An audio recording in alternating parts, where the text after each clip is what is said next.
Good evening. I'm Donovan Smith, and this is my initial post. I'd like to start off by talking about the framework that I believe that I actually agree with that really shows who you are. And that's the model of multiple dimensions of identity. And the reason that I agree with this model, and I believe it's a true showing, is because at the core of this model is your personal attributes, personal characteristics, or personal identity. For example, I believe that I'm smart, caring, friendly, different things like that, and that's my personal attributes and who I am at heart. And also, the context in this model, the context shapes who you are.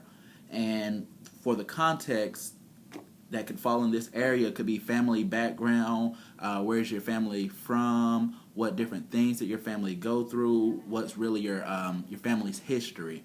Also, your socio-cultural conditions, your current experiences, what do you have going on in life that has helped shape your core. Or, for example, I believe that coming up in high school, being in a lot of different honors courses and different things like that, it helped me become a leader because I was kind of stepping out of my comfort zone, but at the same time, I was doing something that I felt would better me in the long run. And I feel like those could be my current or past experiences that has helped shape my core. Also, career decisions and life planning, that's on the outside context as well for this model. And for a piece of framework that I believe doesn't work for us positively would be stereotypes. For example, someone might fall within a stereotype, but that stereotype may not fit everyone, and I feel that it's a bad impression of someone whenever it comes to stereotypes. So that could be framework that's talked about within our readings that I don't agree with. And also another thing from the reading that really caught my eye was how I perceive myself and how others perceive myself. And what I did was I came up with 5 words that I felt described me, and then I asked some colleagues, a few alumni, and a few of my friends as well, just to see how they viewed me as well. And my 5 words that I chose was smart, caring, friendly, motivated, and genuine.